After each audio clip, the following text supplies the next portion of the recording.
Great.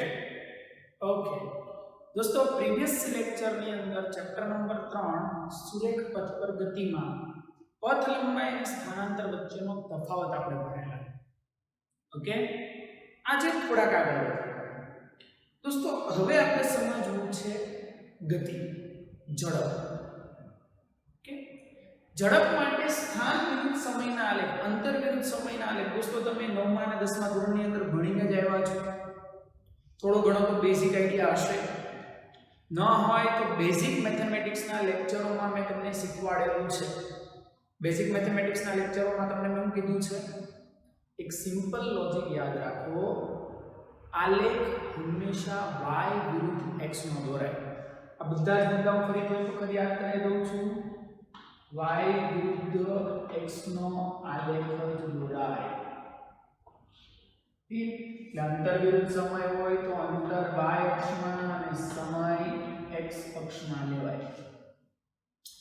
જો y બરાબર mx c સમીકરણનું પાલન કરે તો આલેખ સુરેખા હોય. બધું ભણાઈ દીધું છે મેં તમને. કયા લેક્ચરમાં? બેઝિક મેથ્સમાં. ઓકે, જ્યાં m શું છે? ઢાળ.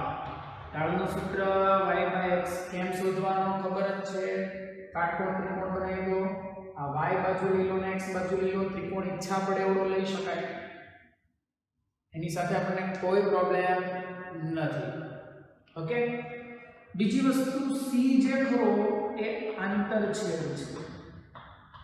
શું છે? આંતરછેદ. ત્રીજી વસ્તુ, આ જ ઢાળને tan થીટા થી પણ શોધી શકાય જો થીટા આપ્યો હોય તો. Yes of course. પણ તમને બધાને ખબર છે tan થીટા થી આલેખ તમે શોધો છો, ઢાળ તમે શોધો છો. જો સુરેખા ઉપર જતી હોય તો ઢાળ ધન, અને સુરેખા નીચે જતી હોય તો ઢાળ ઋણ લેવા. આ યાદ રાખજો. સુરેખા ઉપર જાય તો ઢાળ ધન, નીચે જાય તો ઢાળ ઋણ. આટલા બેઝિક મુદ્દા બેઝિક મેથેમેટિક્સના લેક્ચરોમાંથી તૈયાર કરી લેવા, જેથી કરીને આલેખો તમને સરળતાથી સમજાઈ શકે. ઓકે, ચાલો આલેખોને આપણે સમજવાનો પ્રયત્ન કરીએ. દોસ્તો, આલેખ સમજવા માટે એક એક્ઝામ્પલ લો. દોસ્તો, માની લો કે તમને એવું કહેવામાં આવે, ઝડપ એટલે તમને બધાને ખબર છે સ્થાનમાં થતા ફેરફારનો સમય દર અથવા પદાર્થે કાપેલું કુલ અંતર છેદમાં તે માટે લાગતો કુલ સમય. સ્થાન વિરુદ્ધ સમયનો આલેખ છે. કોના વિરુદ્ધ? કોણ? સ્થાન વિરુદ્ધ સમય. ચાલો માની લો કે પહેલો આલેખ આવો દોરું છું. સમજો ધ્યાનથી દોસ્તો. અહીંયા સ્થાન મીટરમાં છે અંતર, અને અહીંયા સમય સેકન્ડમાં છે. ઓકે, અહીંયા બધા સમય લેખા છે. સમજો 1 સેકન્ડ ને 2 સેકન્ડ ને 3 સેકન્ડ ને 4 સેકન્ડ ને 5 સેકન્ડ ને 6 સેકન્ડ. અહીંયા અંતર લેખા 5 metre, 10 metre, 15 metre, 20 metre, 25 metre. હું તમને એમ કહું કે આનો આલેખ આવી રીતે છે. આલેખ સમયની અક્ષને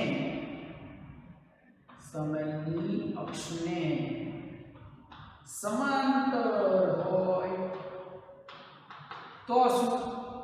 તમે જો અત્યારે સમયની અક્ષને સમાંતર છે આલેખ. આ શું દર્શાવે? દોસ્તો, યાદ રાખવા એવું દર્શાવે કે પદાર્થ સ્થિર છે. કેવો છે? પદાર્થ સ્થિર. લોજિકલી વિચારો પર ખબર પડી જાય. સમય જો સમય વધે છે. પહેલી સેકન્ડે 15 મીટરે, બીજી સેકન્ડે 15 મીટરે, ત્રીજી સેકન્ડે 15 મીટરે, ચોથી સેકન્ડે 15 મીટરે. હરેક સેકન્ડે 15 મીટરે જ વ્યક્તિ ઊભો છે. તેનો મતલબ શું થયો? એ વ્યક્તિ ગતિ કરતો નથી. કેવો છે? સ્થિર. કેવો છે? સ્થિર. એટલે જો આવો આલેખ મળે તો બોલો આનો ઢાળ શું થાય? આલેખનો ઢાળ શું થાય? શૂન્ય. ઢાળ શું થાય? શૂન્ય. ઢાળ શૂન્ય એટલે પદાર્થ સ્થિર છે. પદાર્થ કેવો છે? સ્થિર. એટલે આ પદાર્થની ઝડપ નથી એટલે એનો વેગ 0, વેલોસિટી 0, વેગ નથી. ક્લિયર? બીજી વસ્તુ એટલે ચાલો દોસ્તો માની લો કે આપણને સ્થાન વિરુદ્ધ સમયનો આલેખ આપ્યો છે. અહીંયા અંતર છે મીટરમાં, સમય છે દોસ્તો સેકન્ડમાં, અને તમને આલેખ બતાવવા આવ્યો છે સુરેખા. હવે આ શું દર્શાવે છે તો તમે જુઓ, માનો કે સુરેખા અહીંથી સ્ટાર્ટ થઈ આ 0, 2, 4, 6, 8 આ તમે સિમ્પલ સમજતા છો. માની લો કે અહીંયા માપન રેખા છે આ 5, માની લો કે 10, 15 આવી રીતે માપ છે.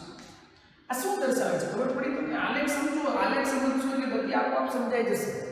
જો 2 સેકન્ડ થી 5 મીટરે હતો, બીજી 2 સેકન્ડ કરો, બીજી 2 સેકન્ડ, 2 એમાં બીજી 2 4 સેકન્ડ તો એને જો બીજું 5 મીટર અંતર એટલે દર 2 સેકન્ડના સમયગાળે દર 5 મીટર અંતર કાપે છે.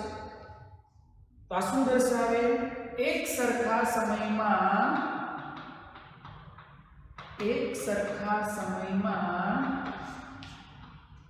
એક સરખું અંતર કપાય,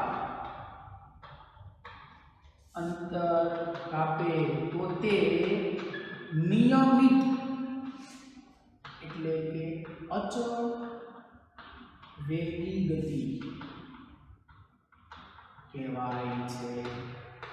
દોસ્તો એટલે નિયમિત ગતિ છે, અચળ વેગી ગતિ છે કે ભાઈ એક સરખા સમયમાં એક સરખું અંતર કાપે, દર 2 સેકન્ડે 5 મીટર, દર 2 સેકન્ડે 5 મીટર, એક સરખા સમયમાં એક સરખું અંતર કાપે. બીજી એક સરસ મજાની વસ્તુ જાણી લો દોસ્તો. ચાલો આનો ઢાળ શોધવાનો છે. ઢાળ શોધવા માટે મેં તમને હું રીત શીખવાડી છે. કાટકોણ ત્રિકોણ બનાવો. તમને ઈચ્છા પડે સર મારે આખો ત્રિકોણ લઈ લેવો છે, ચાલે. તમને એમ થાય કે સર મારે આટલો નાનો ત્રિકોણ દોરવો છે, કોઈ પ્રોબ્લેમ નથી. ઈચ્છા પડે એવો ત્રિકોણ દોરી શકાય. ઢાળ નહીં બદલાઈ જાય, ચિંતા ન કરતા. ચાલો આ તમે ત્રિકોણ લો. હું તમને આ ત્રિકોણની કઈ બાજુથી દોરવાનું ને આ ત્રિકોણની કઈ બાજુથી x. રેડી? હવે સમજો. સુરેખા માટે ઢાળનું સૂત્ર શું? y/x. ઢાળનું સૂત્ર શું? y/x. તો અહીંયાના કેસમાં જુઓ તો y પર શું છે? અંતર. x પર શું છે? સમય. બોલો અંતરના છેદમાં સમય એટલે શું થાય? ઝડપ. કોર્સ એટલે યાદ રાખો, અંતર વિરુદ્ધ સમયના આલેખનો ઢાળ ઝડપ આપે છે, વેગ આપે છે. મગજમાં ફિટ કરજો વાક્ય. અંતર વિરુદ્ધ સમયના આલેખનો ઢાળ તમને ઝડપ અથવા વેગ આપે છે. આનો ભૂલાવું જોઈએ. હવે તમે જુઓ તો આમાં કઈ ઢાળ બને નહીં, આમાં તમે ત્રિકોણ જ ન દોરી શકો. એટલે આનો ઢાળ કેવો હતો? 0. એટલે આનો વેગ 0 હતો. જ્યારે આ કેસમાં ઢાળ મળ્યો એ ઢાળ શું બતાવશે? y/x અંતરના છેદમાં સમય એટલે ઝડપ બતાવશે. ઝડપ આપે, વેગ આપે છે. બાદ બીજામાં ધરી બીજું સુરેખા ઉપર જાય તો આ વેગ કેવો હશે? ધન કિંમત. આ વેગની વેલ્યુ કેવી હશે? ધન. વાત બીજામાં ગઈ, આ વેગની કિંમત તમને ધન જોવા મળશે. એટલે આ અચળ વેગી ગતિ છે. અચળ વેગીનો મતલબ એક સરખા સમયમાં એક સરખું અંતર કાપે છે. આનો ઢાળ ધન મળે છે. જે ઝડપ દર્શાવે છે એ ઝડપ અચળ છે, બદલાતી નથી. જો આ કેસમાં તમે શોધવા જાઓ તો ઝડપ શું થઈ ગઈ? અંતરના છેદમાં સમય 15 - 5 / 6 - 2 10 ના છેદમાં 4 2.5. તમને હરેક વખતે એટલી જ મળશે. જો 5 મીટરે 2 સેકન્ડ, 10 મીટરે 4 હતી, 15 6 2.5 અચળ જ રહેશે. બીજામાં ગઈ તો અચળ વેગી ગતિ માટે અંતર વિરુદ્ધ સમયનો આલેખ કેવો મળે? સુરેખા. પણ દોસ્તો આમાં એક ખાસ કિસ્સો યાદ રાખજો. જો અંતર વિરુદ્ધ સમયના આલેખમાં આ જ સુરેખા નીચેની બાજુએ આવે તો યાદ રાખવાનું આનો ઢાળ તમને ઋણ મળે. ઢાળ કેવો મળે? ઋણ. કારણ કે અહીંયા જો ધ્યાન બીજું એ આપવાનું ધન કેવું કેમ ખબર પડે? અહીંયા તમે આ થીટા જુઓ તો x અક્ષ સાથે બનતો ખૂણો લેવાનો. કોની સાથે? x અક્ષ સાથે. આ ખૂણો જો તો 90 કરતા નાનો. બોલો tan વિધેય 90 કરતા નાનું હોય તો કેવું મળે? ધન ને. પહેલા ચરણમાં tan ધન ને. ઓકે. હવે અહીંયા જો તમે x સાથે ખૂણો લેવા જવાના લંબાવો તો આ ખૂણો તો 90 કરતા મોટો, 180 કરતા નાનો. એટલે બીજું ચરણ બેઝિક મેથ્સ યાદ કરી લેજો. ફરીથી બોલું છું. બીજું ચરણ, બીજા ચરણમાં tan ઋણ, રૂલ શું હતો? All s t c. બીજામાં sin ધન છે. tan ઋણ એટલા માટે અહીંયા લખાય θ is greater than 90 and less than 180. greater than 90 less than 180. ખબર પડે છે વાતમાં? less than 180. 90 કરતા મોટો, 180 કરતા નાનો. અને tan આ વેલ્યુ માટે કેવો મળે? ઋણ. તો દોસ્તો આ અચળ પ્રતિરેખી ગતિ કહેવાય છે. અચળ જ. શું કામ પ્રતિરેખી ગતિ? સમય સાથે અંતરમાં ઘટાડો અથવા વિરુદ્ધ દિશામાં અંતર કાપે છે. તો આના માટેનો ઢાળ કેવો મળશે? ઋણ. તો આની ઝડપ કેવી હશે? ઋણ. આનો ભૂલાવવું જોઈએ ખાસ, બહુ અગત્યનું છે. ચાલો આની અંદર જ એક ત્રીજી બાબત તમને પૂછું છું. હવે તમારે આન્સર આપવાનો રહેશે. તમને આવું કીધું છે જો અમુક મુદ્દા ટેક્સ્ટબુકમાં ન હોય, હું એન્ટ્રન્સ એક્ઝામને ધ્યાને લઈને ચલાવું છું. અમુક મુદ્દા ટેક્સ્ટબુકમાં નહીં હોય, આપણે ઓવરઓલ વસ્તુની વાત કરીએ છીએ. ચાલો હવે તમને આ આલેખ આવો મળ્યો. જો આલેખ અંતરની અક્ષને સમાંતર હોય, અંતરની અક્ષને સમાંતર બોલો તો અનંત વેગી ગતિ કહેવાય. કેવી ગતિ કહેવાય દોસ્તો? અનંત વેગી ગતિ. આ કોઈ સમજાવી શકો? શું કામ અનંત વેગી ગતિ? યસ. જો આનું ઢાળ શોધું y/x કરું તો x તો બદલાતો જ નથી. આનો જો ઢાળ શોધું y/x, x તો બદલાતો જ નથી. એટલે x0 કોઈ પણ ના છેદમાં 0 આવે તો શું થઈ ગયું? અનંત. એને તમે જાણો છો સમય સ્થિર થઈ ગયો અને અંતર કાપે જાય છે. એટલે સમય હજી બદલાણો જ નથી થતો, એને ઘણું અંતર કાપી નાખ્યું તો કેવો વેગ હશે? અનંત. ખરેખર આ પોસિબલ નથી, પણ યાદ રાખજો, જરૂરી છે. ચોથો મુદ્દો લઈએ દોસ્તો. માનો કે અંતર વિરુદ્ધ સમયનો આલેખ. અંતર મીટરમાં, સમય સેકન્ડ. આ આલેખ તમને કંઈક આવો મળે છે. આ શું બતાવે? યસ, અનિયમિત ગતિ. શું બતાવે? અનિયમિત ગતિ. કેમ અનિયમિત ગતિ? સર આમાં કંઈ ફિક્સ નથી, સ્થિર નથી. એક સરખા સમયમાં એક સરખું અંતર કાપતો નથી. ઘડીક તમે જુઓ તો ઓછા સમયમાં એમનું સ્થિર જેવો, પછી પાછો ઝડપથી અંતર વધારી દીધું, પાછો સ્થિર જેવો થઈ ગયો. આની ગતિનું કોઈ ફિક્સ નથી, ઠેકાણું નથી. તો આ કેવી ગતિ થઈ ગઈ દોસ્તો? અનિયમિત.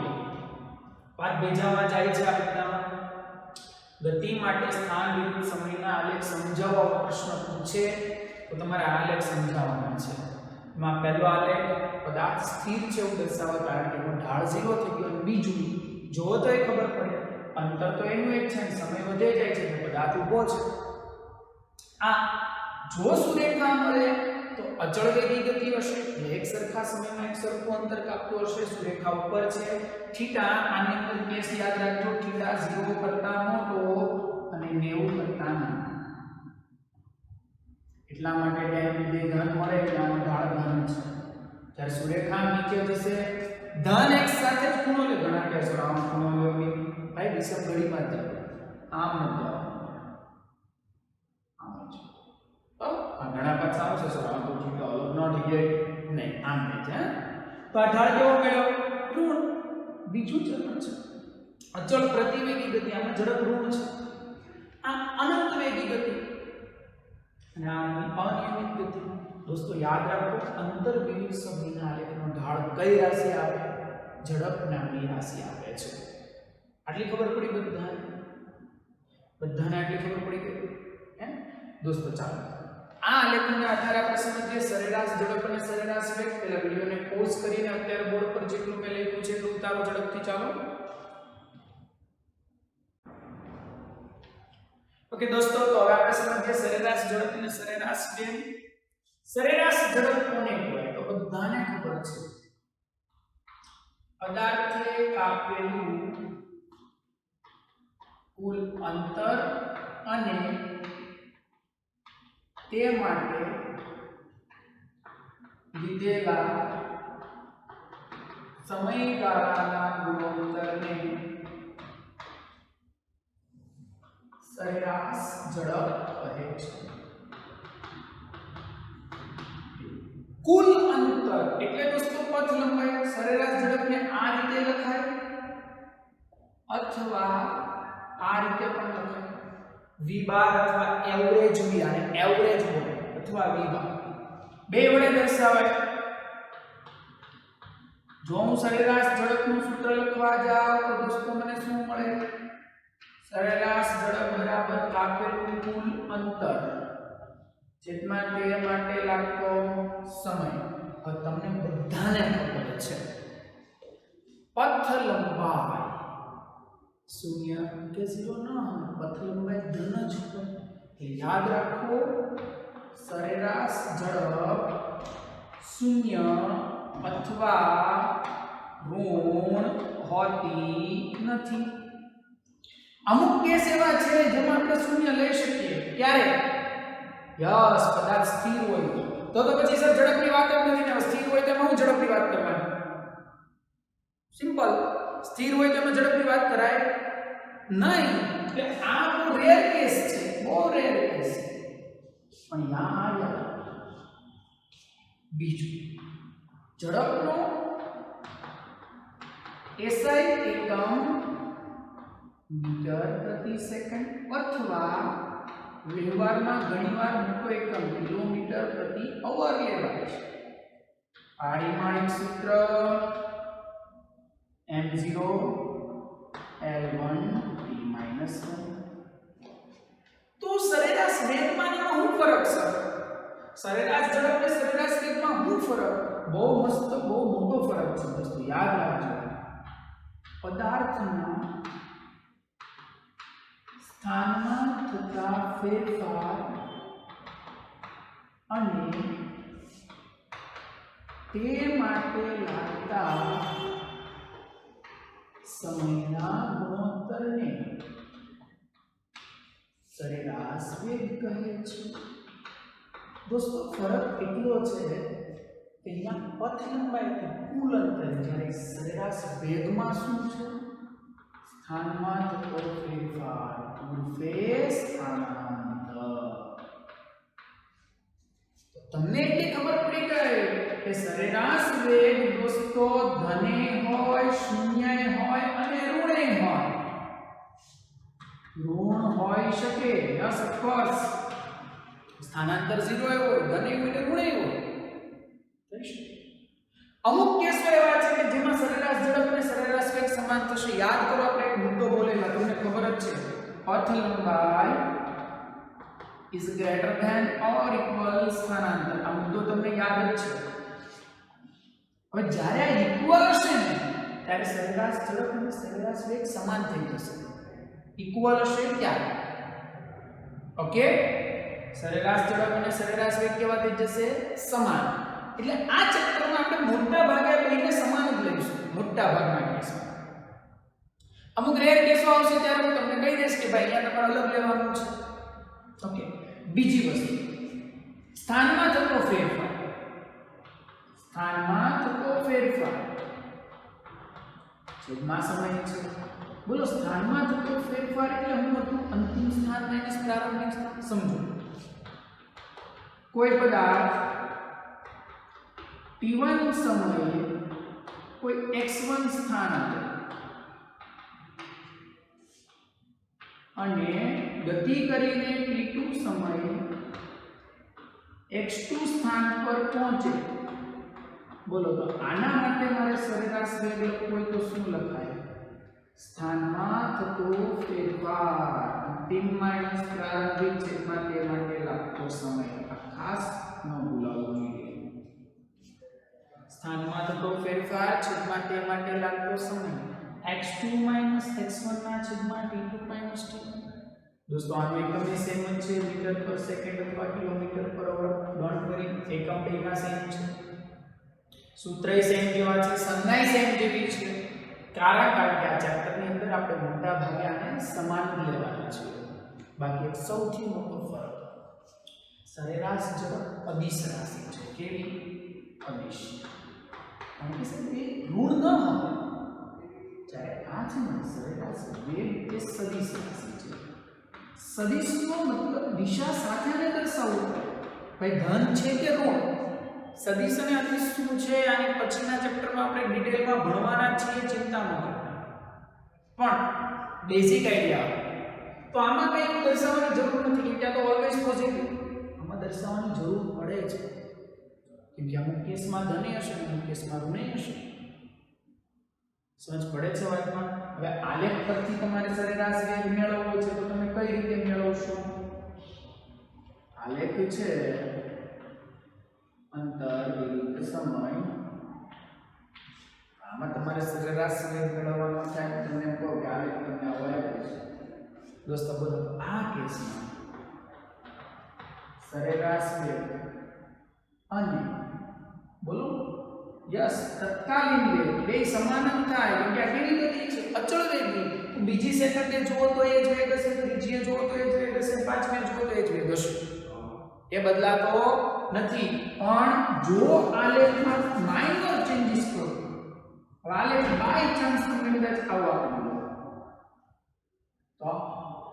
તો યાદ રાખો આ કેસમાં સરેરાશ વેગ આમ લેવો. દોસ્તો આ સ્થાન x1, આ સ્થાન x2, આ સમય t1 અને આ સમય t2. તો બોલો આ કેસમાં થઈ ગયું x2 x1 ના છેદમાં t2 t1. ક્લિયર? આ થઈ ગયું સરેરાશ ઝડપ અને સરેરાશ વેગ. ઓકે, આના આધારે આપણે સમજવાના છીએ તત્કાલીન વેગ. વિડિયોને પોઝ કરીને આ લખી નાખો. બાકીનું આપણે નેક્સ્ટ લેક્ચરમાં જોઈશું.